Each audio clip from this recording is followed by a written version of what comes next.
9.23% है।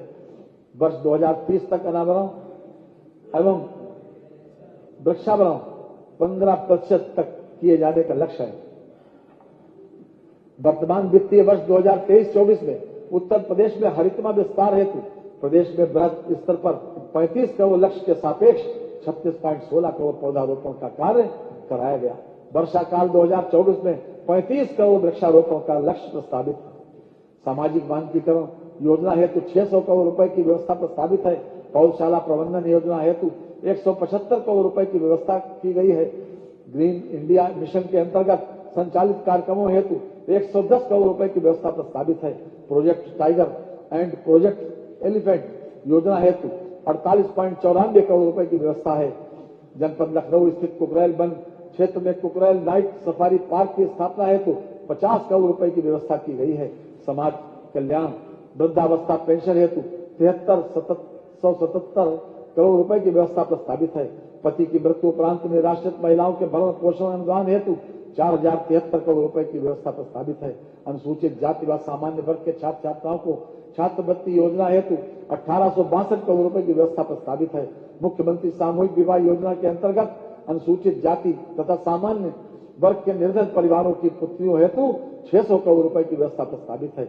जनजाति विकास अनुसूचित जनजातियों के आर्थिक विकास हेतु विभिन्न प्रकार के कौशल विकास कार्यक्रम जनपद लखीमपुर खीरी, बलरामपुर, बिजनौर एवं बहराइच, श्रावस्ती तथा महाराजगंज में संचालित हैं।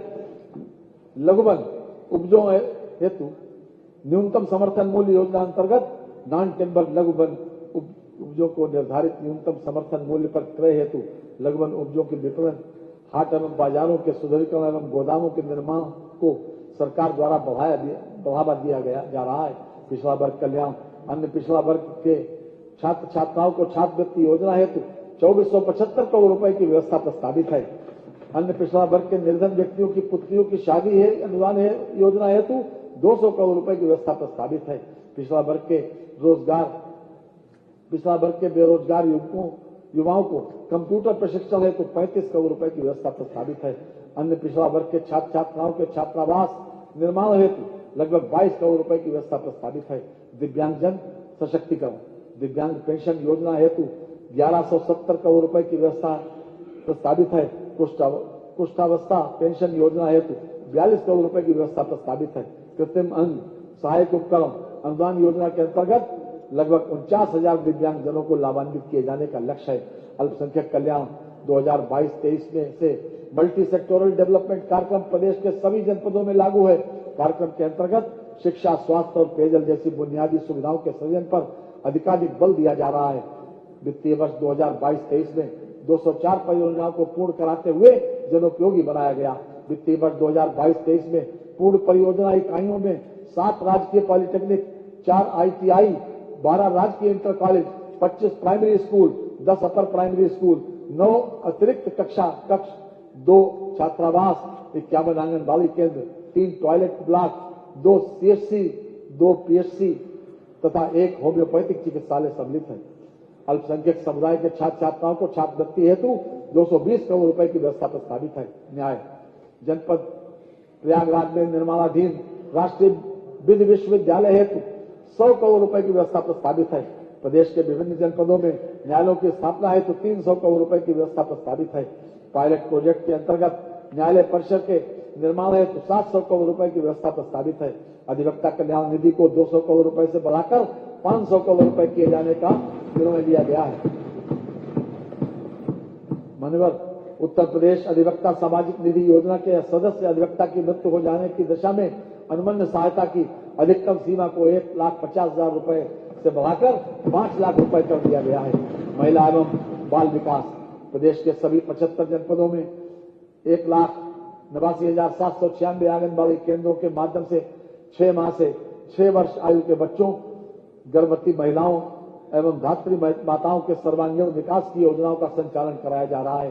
प्रदेश में अनुपूरक पुष्टाहार से लगभग 2 करोड़ 6 लाख लाभार्थियों को लाभान्वित किया जा रहा है। हार्ट कुक्ड मील योजना के अंतर्गत आंगनबाड़ी केंद्रों में 3 वर्ष से 6 वर्ष आयु के 79.37 लाख बच्चों को गर्म पका भोजन उपलब्ध कराया जा रहा है।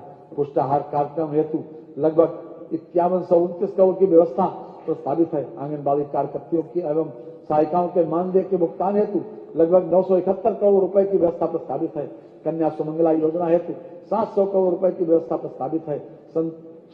संत रविदास शिक्षा सहायता योजना एवं मेधावी छात्र पुरस्कार योजना को एकीकृत करते हुए नई योजना संत रविदास शिक्षा प्रोत्साहन योजना कर दिया गया है। इस योजना के अंतर्गत माह नवंबर 2023 तक 1,86,270 छात्र छात्राओं को लाभ हुआ है तथा लगभग 58 करोड़ 46 लाख रुपए की धनराशि व्यय की गई है।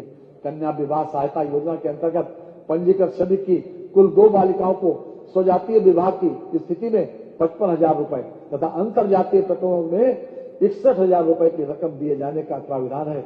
इस योजना के अंतर्गत माह नवंबर 2023 तक लाभार्थी श्रमिक संख्या 2,38,856 है तथा लगभग 1,302 करोड़ रुपए की धनराशि व्यय की गई है। निर्माण श्रमिकों के बच्चों को निःशुल्क गुणवत्तापूर्ण एवं उद्देश्यपरक शिक्षा उपलब्ध कराने की दृष्टि से प्रत्येक मंडल में एक अटल आवासीय विद्यालय स्थापित किए जा रहे हैं, जिसकी कुल निर्माण लागत 1267 करोड़ रुपए है। 16 अटल आवासीय विद्यालयों का लोकार्पण माननीय प्रधानमंत्री जी द्वारा किया जा चुका है। वर्तमान में कक्षा 6 हेतु शैक्षणिक सत्र 2023-24 प्रारंभ हो चुका है। राजस्व प्रदेश में एंटी भूमाफिया पोर्टल पर अवैध कब्जे से संबंधित कुल 3,72,039 शिकायतें प्राप्त हुई हैं, जिसमें से 3,70,748 शिकायतें निस्तारित की गई तथा अभियान के अंतर्गत कुल 66,872 हेक्टेयर क्षेत्रफल अवैध अतिक्रमण से अवमुक्त कराया गया। मुख्यमंत्री कृषक दुर्घटना कल्याण योजना के अंतर्गत 1,000 करोड़ रुपए की व्यवस्था प्रस्तावित है। प्रदेश में शीतलहर के बचाव हेतु निराश्रित व्यक्तियों को कंबल वितरण एवं सार्वजनिक स्थलों पर अलाव जलाने हेतु जनपदों को 52.79 करोड़ रुपए की धनराशि दिनांक 18 जनवरी 2024 तक जारी की जा चुकी है। जनपदों द्वारा अभी तक कुल 6,66,870 कंबलों का वितरण किया जा चुका है। राज्य आपदा मोचन बल की वर्तमान में 3 कंपनियां स्थायी रूप से हैं तथा 3 कंपनियों के नव सृजन की कार्रवाई प्रचलित है।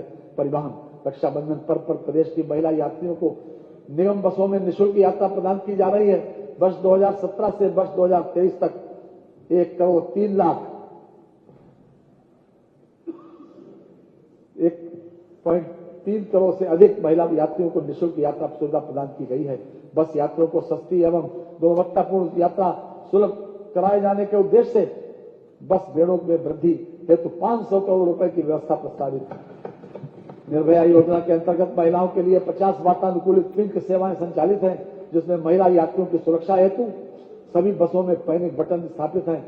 किसी भी आपदा की स्थिति में यात्रारत महिलाएं उत्तर प्रदेश पुलिस की डायल 112 सेवा के निरंतर संपर्क में रहती हैं।